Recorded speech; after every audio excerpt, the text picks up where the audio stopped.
Hello दोस्तों, कैसे हैं आप सब। फिर एक बार मैं हाजिर हूँ एक नई बेहतरीन साउथ मूवी स्टोरी के साथ जिसका नाम है विरूपक्षा, जिसका मीनिंग है डरावनी आंखें। ये हाल ही में रिलीज हुई Telugu language supernatural horror mystery film है जिसकी स्टोरी आज मैं एक्सप्लेन करूंगी।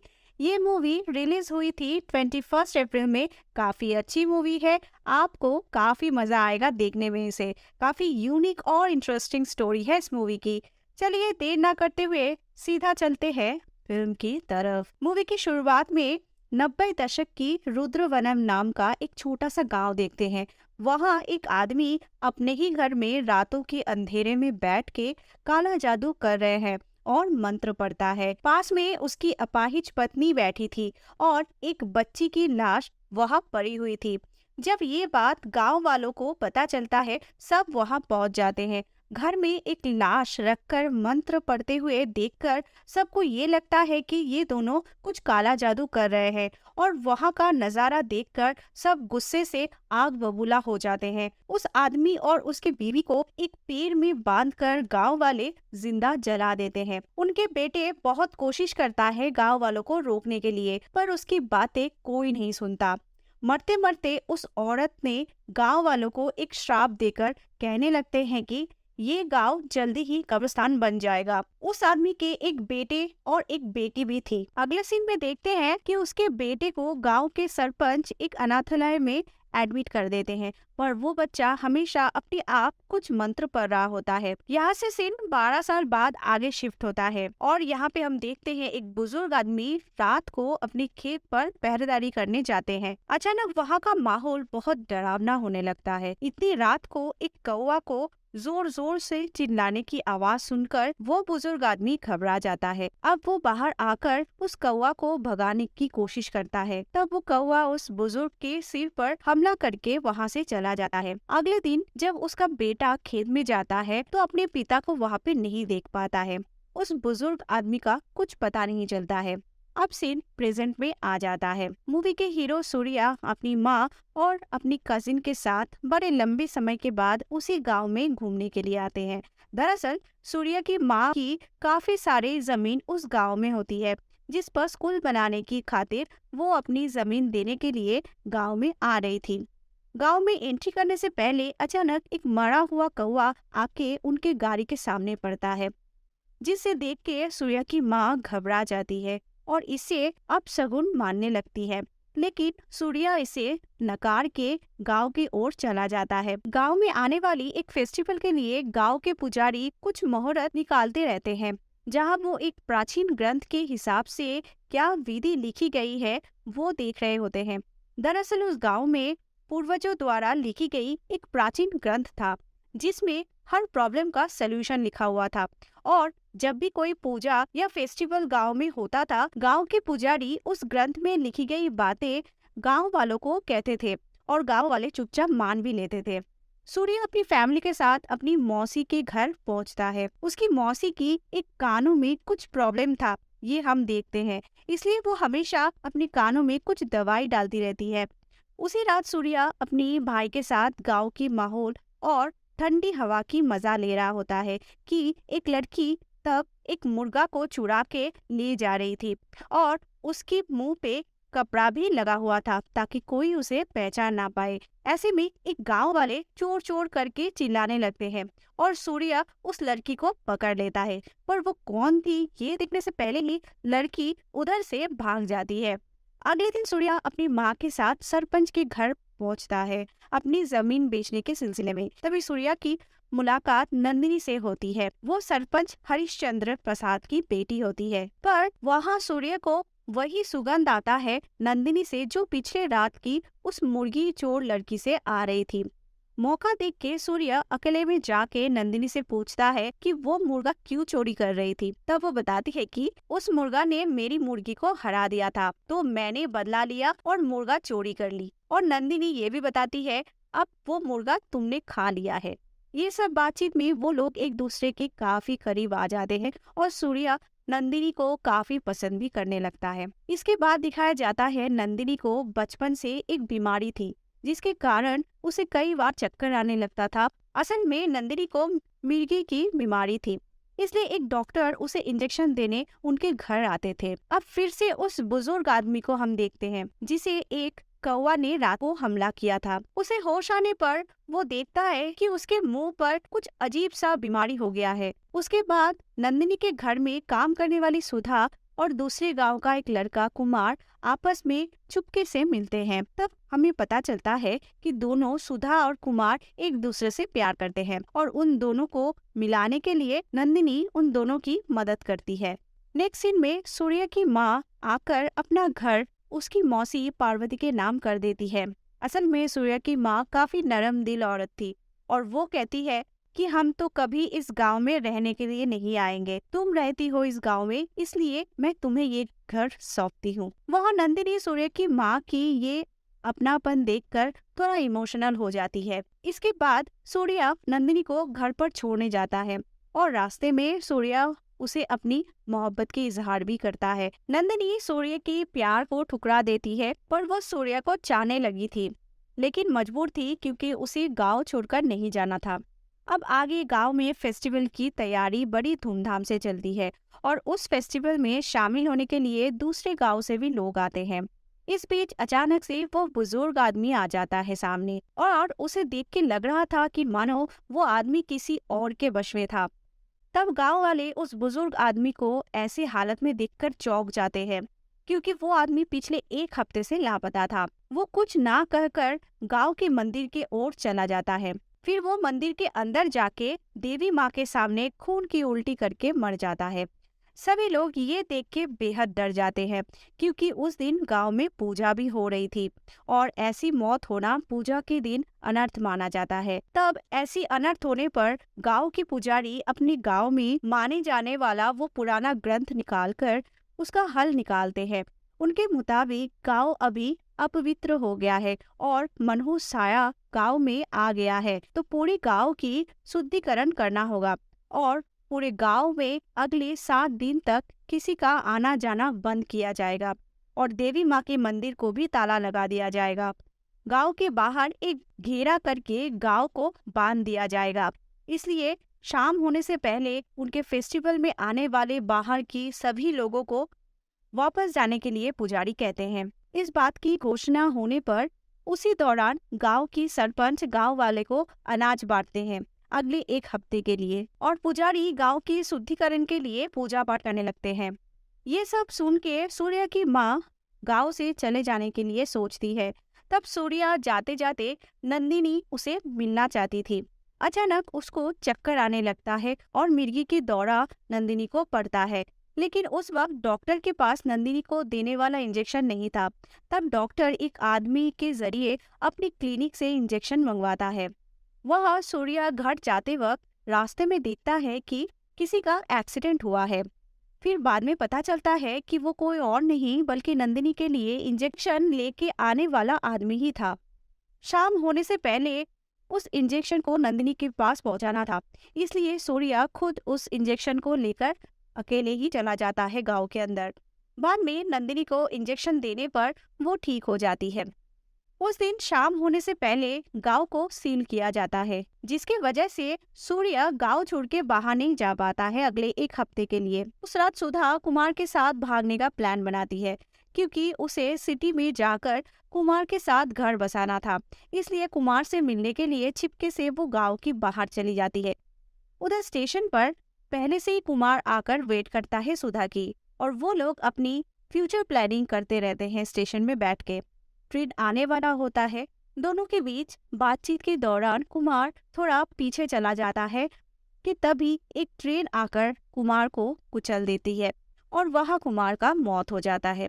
ये सब के बाद सुधा दुखी होकर गांव लौटती है बेसुध हालत में। उसके आते ही गांव की बॉर्डर पर सभी बत्ती बुझ जाती है, यानी काला साया गांव में एंट्री करती है और वो जंगल में चलते हुए एक मधुमक्खी की छत पर अपनी मुंह रख देती है। अब अगले दिन नंदिनी ठीक होने पर सूर्य से मिलती है और अपनी जान बचाने के लिए शुक्रिया बोलती है और बाद में अपनी माँ की एक लॉकेट सूर्य को देती है ये कहकर कि वो कभी भी सूर्य की प्यार को एक्सेप्ट नहीं कर पाएगी, क्योंकि वो गांव छोड़ के नहीं जाना चाहती है। और ये भी कहती है कि ये मेरी निशानी के तौर पे रहेगी और समझ लेना कि मैं तुम्हारे साथ हूँ। नेक्स्ट सीन में सूर्य की मौसी पार्वती को अपने बेटे को पढ़ाते वक्त जंगल से एक अजीब सी आवाज सुनाई देती है और वो वहां जाकर गांव का आदमी सूरी को रोते हुए देखती है। उसके पास पहुंचने पर सूरी एक चाकू लेकर अपना गला काट डालता है। तब पार्वती ये देखकर बेहद डर जाती है और जोरों से चिल्लाने लगती है। उसकी चीख सुन के वहां सारे गांव वाले पहुंच जाते हैं और सोचते हैं कि कर्जा ना चुकाने पर वो आदमी सूरी सुसाइड कर ली है। अगले दिन सुबह पार्वती भी अजीब सा बिहेव करने लगती है, जैसे कि वो किसी की पोजीशन में हो। वो अपनी मशीन में कपड़ा सिलाई करते वक्त एक बड़ी सी सुई लेकर अपनी कानों में डालकर मर जाती है। पार्वती की मौत से सभी लोग बहुत दुखी होते हैं। एक के बाद एक गांव में मौत हो रही थी। तभी पुजारी को शक होने लगता है कि शायद गांव से कोई बाहर गया है। उनके कहने पर सबके घर में जाकर जांच होने लगती है। तब सुधा के माँ बाप को पता चलता है कि उनकी बेटी घर पर नहीं है। फिर भी वो गांव वालों को सच ना बताकर बहाना बना देता है। अब क्योंकि गांव वाले बॉर्डर पार करके अंतिम संस्कार के लिए बाहर नहीं जा सकते थे, इसलिए लाशों को गांव के अंत में एक पुराने घर के सामने एक पेड़ के पास जलाने की तैयारी करते हैं। तब गांव के बाहर एक अघोरा एक कौवा को मरते हुए देखते हैं। वो समझ जाता है कि उस गांव में कुछ अनहोनी होने वाला है, इसलिए वो अघोरा उस गांव वालों को इसके बारे में सूचित करते हुए इसके उपचार करने के लिए कहता है और ये भी बताता है कि वो घेरा तोड़ के कोई बाहर गया है और तब से घेरा की शक्ति भी खत्म हो गई है और गांव वाले सुरक्षित नहीं हैं। तो अघोरी अंदर आके सबका मदद करने के लिए कहता है, पर पुजारी उसे गांव के अंदर आने के लिए मना कर देते हैं। इधर सूर्या को अपनी मौसी की लाश देखकर लगता है कि ये सुसाइड नहीं हो सकती है, क्योंकि जिस कान में पार्वती को दिक्कतें थी उसके उलट कान में ही वो निशान थे। इसलिए सूर्या और नंदिनी के डॉक्टर इस सुसाइड के बारे में सब कुछ पता लगाते हैं। इसी दौरान उन्हें सुधा की लाश मिलती है। वहाँ पास में पड़ी बैग से 2 ट्रेन की टिकट भी मिलती है। बाद में ये पता चलता है कि सुधा उस रात को गांव की बाहर गई थी। दूसरे टिकट के बारे में पता करने पर सूर्या को खबर मिलती है कि उस दिन स्टेशन के पास कुमार की मौत हो गई है। तब धीरे धीरे सूर्या को सब कुछ समझ में आ जाता है और वो ये बात पुजारी को जाके बताता है।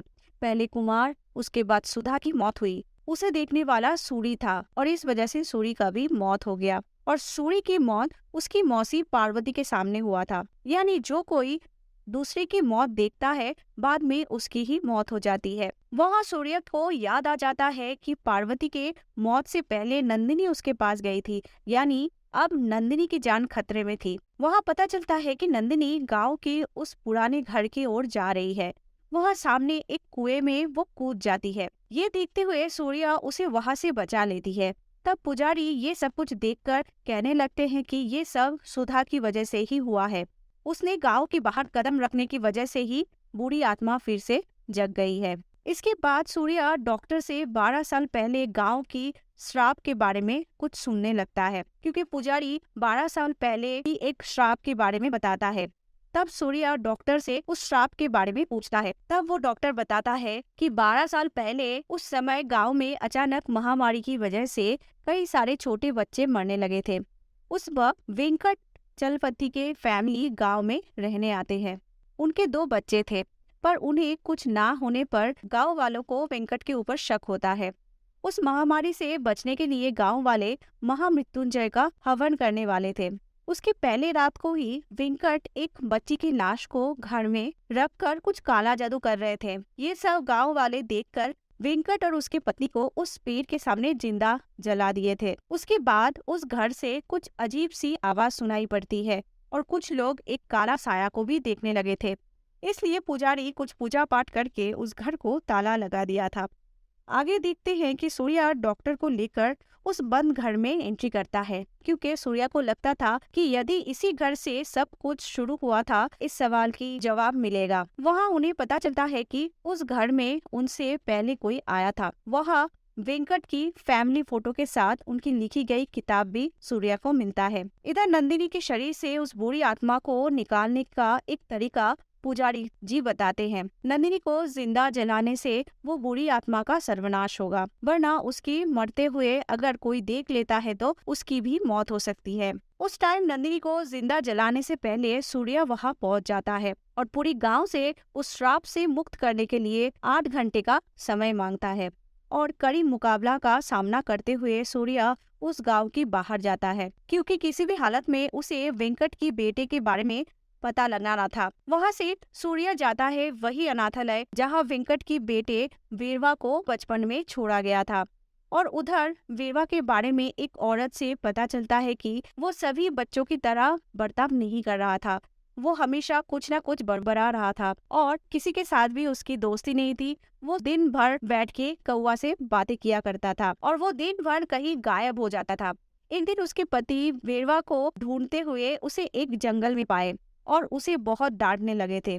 तब वेरवा कुछ ऐसा मंत्र पड़ा कि तब से उसके पति पैरालाइज्ड हो गए और वेरवा उसके बाद से कहीं गायब ही हो गया। उसे ढूंढते हुए सूर्या जंगल में देखता है कि कई सारे अघोरा कुछ तंत्र मंत्र कर रहे थे। तो तब सूर्या को रोकने के लिए वो सभी अघोरा मिलके कोशिश करते हैं, लेकिन सूर्या को कुछ भी असर नहीं होता। तब वहाँ पे अघोरा का लीडर आ जाते हैं, जिसने उस गांव को बुरे साया से बचाने के लिए उपाय बता रहे थे। वो सूर्या से सब सुनकर चौंक जाते हैं और वो अघोरा सूर्या को एक गुफा की ओर ले जाते हैं। वहां पर एक थैली मिलता है जिसके अंदर कुमार का आइडेंटिटी कार्ड मिलता है, जिसका पूरा नाम वीरवा कुमारी होता है। तभी सूर्या को सब कुछ मालूम पड़ता है और बाद में ये भी पता चलता है कि वीरवा कुमार जानबूझकर सुधा के साथ प्यार का नाटक किया था और बाद में उसकी मौत हो जाता है। वो भी कुमार जानबूझकर ही किया था ताकि उसकी मौत के बाद उसकी आत्मा सुधा के जरिए रुद्रवनम गांव में प्रवेश कर सके। इसी तरह वो एक के बाद एक के शरीर में एंट्री करके सबको मार देता है। और यहाँ अघोरा को ये पता चलता है कि इस काम में वीरवा का दूसरा कोई मदद कर रहा है, क्योंकि एक आत्मा इतने सारे काम नहीं कर सकता है। कोई तो एक है जो गांव में वीरवा का मदद कर रहा है। और वहाँ पर सूर्या को ये भी पता चलता है कि मंत्र विद्या का जो पुस्तक था वो भी किसी ने बदल दिया था, यानी कि गांव के पुजारी जो भी ग्रंथ देखकर सभी विधिया कर रहे थे वो असल में गलत ग्रंथ था। असल ग्रंथ तो इस गुफा में मौजूद था और जानबूझकर किसी ने उस ग्रंथ की फेक ग्रंथ गाँव में रख दिया था। उधर ज्यादा वक्त होने पर गाँव वाले नंदिनी को जलाने की तैयारी करते हैं। जब सूर्या उस अघोरा के साथ में लाकर गांव पहुंचता है तब तक बहुत देर हो चुकी थी, क्योंकि उस ग्रंथ की बदलाव के कारण सारे गांव उस बुरी आत्मा के चपेट में आ गया था और अघोरा नंदिनी के पास जाकर उसे मुक्त करने की कोशिश करने लगते हैं, पर वो उस दायरे के अंदर नहीं जा पाते हैं क्योंकि वो आत्मा काफी शक्तिशाली था। तब सूर्या गांव वालों की आंखों में देखता है जिसने वीरवा का साथ दिया था, उसे ढूंढने लगता है। तब उसे रुद्रवनम की सरपंच हरिश्चंद्र प्रसाद की याद आता है, जो कि इसमें शामिल नहीं था, और वो उनके घर जाकर वहाँ एक खुफिया कमरा देख लेता है। वहाँ के माहौल को देखकर सूर्या समझ जाता है कि हरिश्चंद्र के घर में कोई तंत्र विद्या होता था और वहाँ एक फोटो को देखकर सूर्या हरिश्चंद्र से उसके बारे में पूछने लगता है और हरिश्चंद्र बोलते हैं कि वेंकट मरने के बाद जब उनके घर को ताला बंद कर देते हैं तब वहाँ एक लड़की की आवाज सुनाई दिया था। वेंकट के 2 बच्चे थे, एक बेटा और एक बेटी। हरिश्चंद्र उसे लाकर बचपन से उसे अपनी बेटी की तरह रखे थे। तब सूर्या को पता चलता है कि नंदिनी ही वेंकट की बेटी है, तो ऑब्वियस बात है कि नंदिनी ही वीरवा का साथ दे रही थी। वो दोनों मिलकर पूरे गांव का सर्वनाश करना चाहते थे। नंदिनी के शरीर में वीरवा का आत्मा होती है, जिसके कारण अघोरा कुछ नहीं कर पाता है।